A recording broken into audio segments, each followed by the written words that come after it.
Hello दोस्तों, माइस्ट्री notes में आपका स्वागत है। और अगर आप मेरे पेज पे नए हैं तो मेरे चैनल को सब्सक्राइब ज़रूर कर दें ताकि आने वाले वीडियो के अपडेट्स आपको मिलती रहे।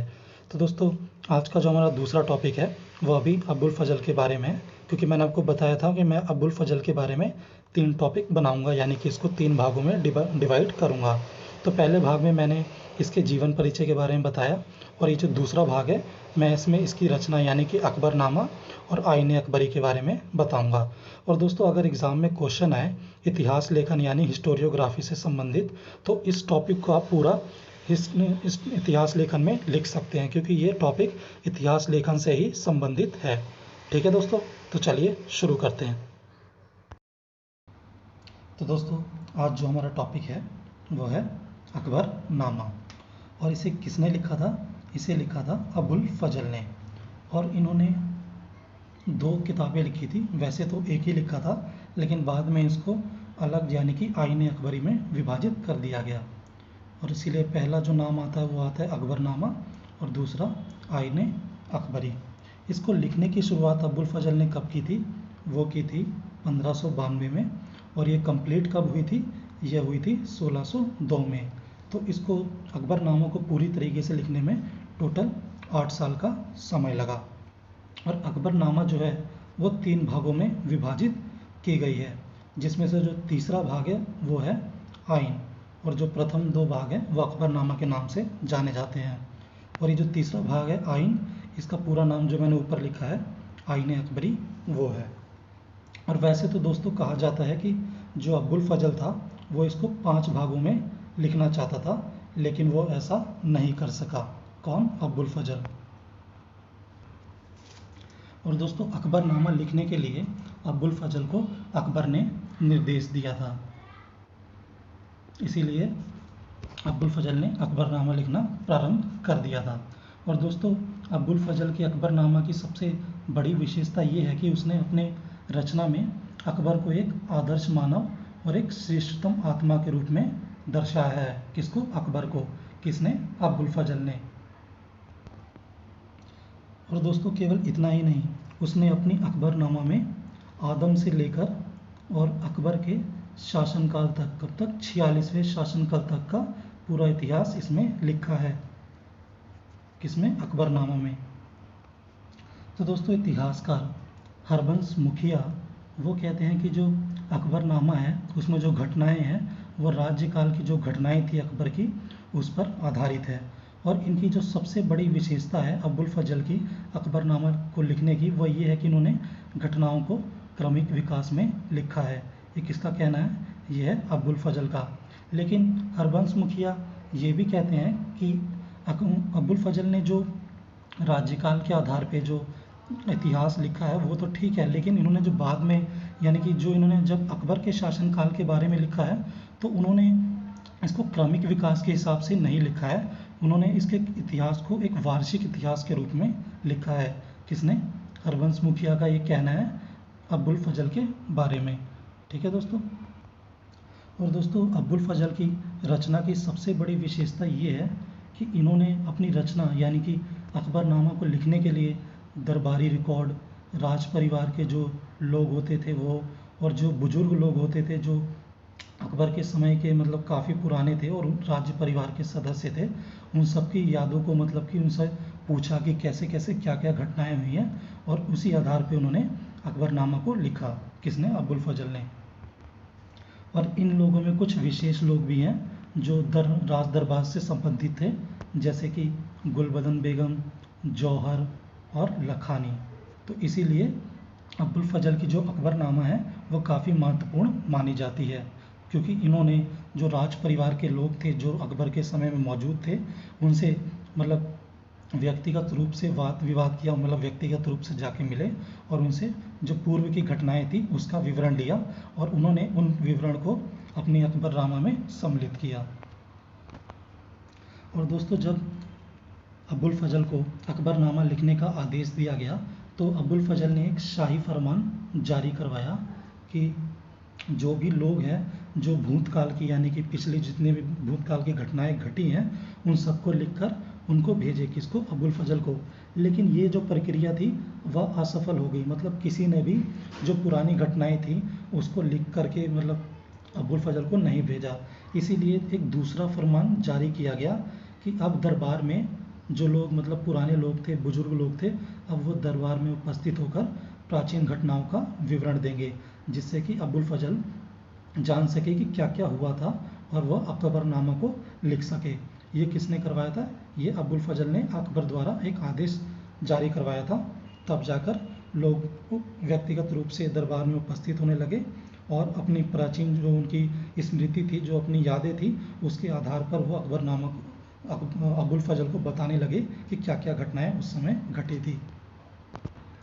और दोस्तों अबुल फजल ने इतना ही नहीं बल्कि जो अकबर द्वारा जो अभिलेख कार्यालय स्थापित किया गया था उसका भी इस्तेमाल किया अपने अकबरनामा लिखने के लिए।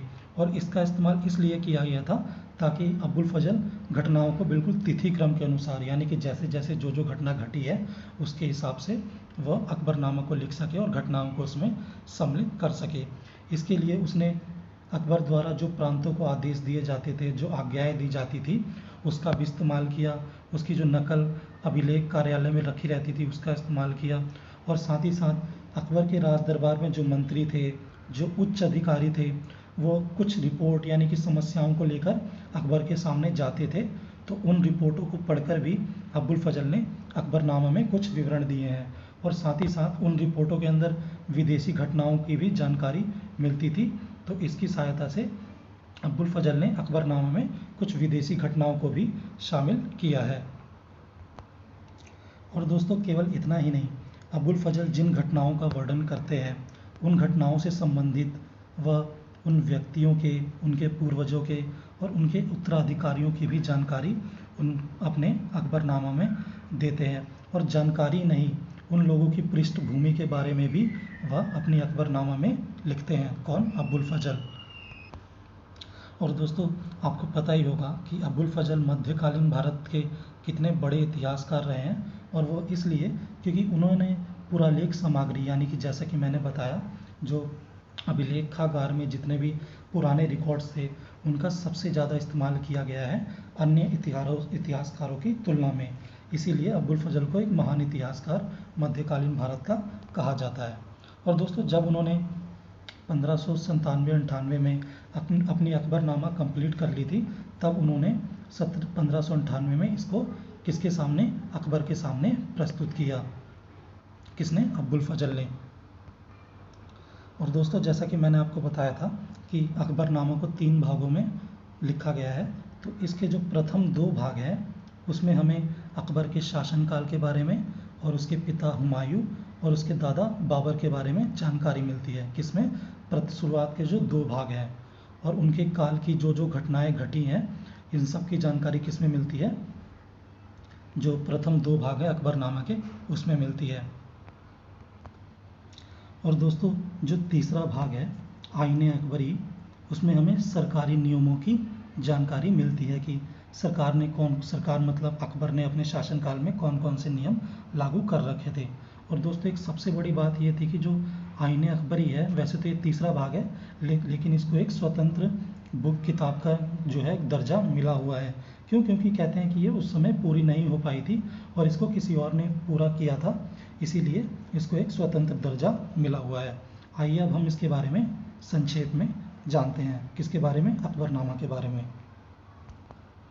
तो दोस्तों अकबरनामा का जो प्रथम भाग है वो अकबर के जन्म से उसके 15 सितंबर 1572 तक लिखा गया है। मतलब जो प्रथम भाग में अकबर से जन्म से लेकर 15 सितंबर 1572 तक इसके अकबरनामा के प्रथम भाग में लिखा गया। मतलब इसके अंदर पूरे 30 वर्ष का इतिहास लिखा गया है। और इसमें राजनीतिक वर्णन, सृष्टि की रचना कैसे हुई, विभिन्न धर्मों की जैसे हिंदू, मुस्लिम, ईसाई, इन धर्मों की विचारधाराएं क्या थी, और साथ ही साथ इसमें पैगंबरों का वर्णन किया गया है। और साथ ही साथ बाबर और एक मिनट दोस्तों, इसमें कुछ दोस्तों टेक्निकल प्रॉब्लम हो गई थी, लेकिन कोई बात नहीं। तो दोस्तों इसमें हमें जो अलग धर्म थे जैसे कि हिंदू, क्रिश्चियन, जैन धर्म, इन सब की जो विचारधाराएं थी उसका भी हमें जानकारी किस में मिलती है? अकबरनामा के प्रथम भाग में।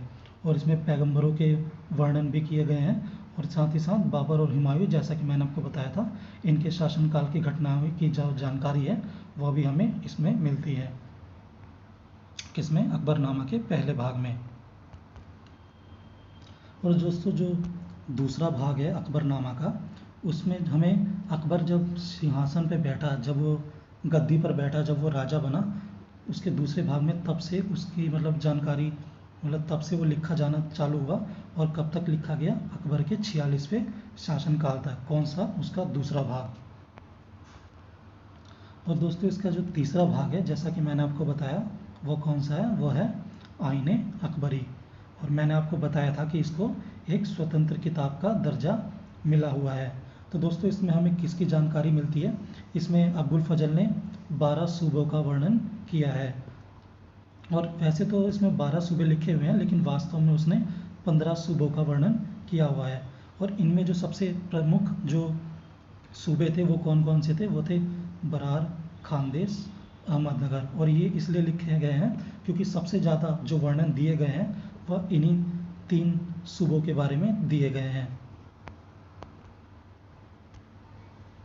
और दोस्तों केवल इतना ही नहीं, इन सूबों की भौगोलिक स्थिति क्या होती थी, आर्थिक विशेषताएं क्या होती थी, और इनकी जो अनुमानित आय क्या होती थी, इन सब की जानकारी भी इसमें मिलती है। और जो समाज के जो वर्ग थे, जैसे जमींदार, इनके पास सैनिक शक्ति कितनी होती थी, इनके पास हाथियों की संख्या कितनी होती थी, इसकी भी जानकारी हमें मिलती है। साथ ही साथ घुड़सवारों की, पैदल सैनिकों की संख्या, इन सब की जानकारी हमें किस में मिलती है? तो आईने अकबरी में, जो कि अकबरनामा का तीसरा भाग है। और दोस्तों आईने अकबरी में हमें जो बंगाल और बिहार के जो जमींदार थे, उनके पास तोपें कितनी थी और नावों की कितनी संख्या में थी, इसकी भी जानकारी हमें आईने अकबरी में मिलती है। और ये खासकर बंगाल और बिहार के संदर्भ में आईने अकबरी में लिखा गया है। तो दोस्तों कहा जाता है कि जो आईने अकबरी थी, यानी कि आइन, उसको जो है 42वें अकबर के 42वें शासनकाल में उसको पूरा कर लिया गया था। लेकिन माना जाता है कि इसका कुछ अंश बाकी रह गया था, जिसको अकबर के 43वें शासनकाल में कंप्लीट कर लिया गया। लेकिन दोस्तों आईने अकबरी की एक और विशेषता ये है कि इसको भी 5 भागों में बांटा गया है। किसको? आईने अकबरी को। जिसके प्रथम भाग में हमें जानकारी मिलती है विभिन्न क्षेत्रों के बारे में, जो सरकारी विभाग होते थे उनके बारे में, शाही महल के बारे में, टकसाल यानी कि वह ये एक तरह का विभाग होता था जहाँ पर सिक्के बनाए जाते थे धातुओं को गला के, तो इसके बारे में हमें आईने अकबरी के पहले भाग में, और साथ साथ पहले भाग में चित्रकारी की, और इमारतों को बनाने के लिए कौन कौन सी सामग्री लगती थी, और उस समय जो मजदूर वर्ग थे उनकी मजदूरी क्या होती थी, इन सब की जानकारी हमें किस में मिलती है? तो मिलती है हमें आईने अकबरी में। ठीक है दोस्तों। और दोस्तों हमें इसके दूसरे भाग में मनसबदारों के बारे में और उनके क्या क्या नियम होते थे, और कितने मतलब कि अलग जितनी भी इसमें डिटेल दी गई है दूसरे भाग में, वो ज़्यादातर मनसबदारों से रिलेटेड है कि किसको कौन सा मनसब दिया गया, किसकी रैंक कितनी थी, ये सब दूसरे भाग में किसके? आईने अकबरी के लिखा गया है। और इसके तीसरे भाग में किसके बारे में? फौजदार के बारे में, कोतवाल जो निगरानी करते थे रात रात को, उनके बारे में, और राजस्व नीति क्या होती थी अकबर की, उसके बारे में तीसरे भाग में लिखा गया है। तो दोस्तों अब बात करते हैं हम इसके आईने अकबरी के चौथे भाग के बारे में। तो दोस्तों इसमें हिंदुओं की सभ्यता यानी कि उनकी संस्कृति क्या होती थी, क्या उनकी मतलब पहनावा कैसा, पोशाक कैसा, इन सब के बारे में किस में लिखा गया है? चौथे भाग में। और साथ साथ इसमें दर्शन के बारे में, खगोल विज्ञान और दवाइयों की भी जानकारी दी गई है। किसमें? आईने अकबरी के चौथे भाग में। तो दोस्तों अब बात करते हैं हम इसके 5वें भाग के बारे में। तो दोस्तों आईने अकबरी के 5वें भाग के बारे में हमें अकबर के कथन, यानी कि अकबर क्या क्या आदेश जारी करता था, राज दरबार में वो कौन कौन से घोषणाएं करता था, इन सब की जानकारी हमें मिलती है। और साथ साथ दरबार में जो विशेष लोग होते थे, यानी कि जैसे कि मैंने आपको बताया था, जिन उलेमा वर्ग, कुछ अमीर वर्ग वो कुछ विशेष लोग होते थे, उनकी जीवनी के बारे में भी हमें जानकारी मिलती है। किसमें? आईने अकबरी के 5वें भाग में। वैसे तो दोस्तों आईने अकबरी को 5 भागों में बांटा गया है, लेकिन कुछ इतिहासकार जैसे कि ब्लैचमैन, इनका मानना है कि जो आईने अकबरी है उसको केवल 2 भागों में बांटा गया है। तो वहीं एक और इतिहासकार है मुंशी नवल किशोर, जिनका मानना है कि आईने अकबरी को कितने 3 भागों में बांटा गया है। तो दोस्तों इस तरह की एक डिबेट भी इसमें देखने को मिलती है। और दोस्तों अब्बुल फजल ने केवल अकबरनामा और आईने अकबरी की ही रचना नहीं की थी, उसने और भी दूसरी की रचनाएं की थी, जैसे मकतूबे आलमी और इंशाए अब्बुल फजल। आफा का मतलब अब्बुल फजल मैंने शॉर्ट में लिखा हुआ है। और इसमें क्या किस चीज़ की जानकारी मिलती है? इसमें फरमान और पत्रों की जानकारी मिलती है। और ये फरमान पत्र ऐसे फरमान पत्र होते थे जो अब्बुल फजल स्वयं जारी करता था। किसके कहने पर? अकबर के कहने पर। तो इसकी जानकारी हमें मकतूबात आलमी और इंशाए अब्बुल फजल में मिलती है। और साथ साथ अब्बुल फजल ने इसमें कुछ पुस्तकों के निष्कर्ष भी शामिल किए हैं। किसमें? इन दोनों पुस्तकों में। और दोस्तों अकबरनामा की जो सबसे बड़ी विशेषता है वह ये है कि इसमें सबसे ज़्यादा जो जानकारी दी गई है वह किससे? युद्धों से संबंधित है। मतलब युद्धों के बारे में सबसे ज़्यादा अकबरनामा में लिखा गया है। और इसमें केवल अकबर के ही मतलब शासनकाल का इतिहास शामिल नहीं है, इसमें दूसरे देशों प्रदेशों का भी इतिहास शामिल है। और साथ साथ इसमें कितनी तरह की हाथियों की उस समय किस्में मौजूद थी उसका भी इसमें विवरण दिया गया है। और केवल इतना ही नहीं, उस समय जब कोई राजकुमार जन्म लेता था तो उसकी जो जन्म पत्री बनाई जाती थी वो कितने प्रणालियों से यानी कितने तरीक़ों से उस जन्म पत्री का निर्माण किया जाता था, इसकी जानकारी भी हमें अकबरनामा में मिलती है। तो दोस्तों इतिहासकार प्रोफेसर रिजवी कहते हैं कि अब्बुल फजल ने जो अकबरनामा लिखी है उससे हमें जो समकालीन राजनीतिक स्थिति थी, मतलब उस समय की जो राजनीतिक स्थिति थी उसके बारे में जानकारी मिलती है। और साथ साथ वो ये भी कहते हैं कि किसी भी घटना को लिखने से पहले अब्बुल फजल उसकी प्रस्तावनाएं प्रस्तुत करते हैं। किसमें? अकबरनामा में।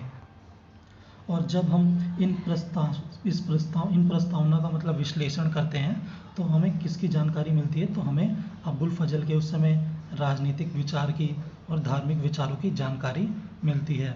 ऐसा कौन कहता है? ऐसा कहता है प्रोफेसर रिजवी कि अगर हम उस समय की प्रस्तावनाएं पढ़ें जो अकबरनामा में शामिल है तो ये किसकी मंशा यानी कि अब्बुल फजल उस समय क्या सोचता था राजनीति के बारे में और उनके धार्मिक विचार क्या थे, इसकी जानकारी हमें मिलती है।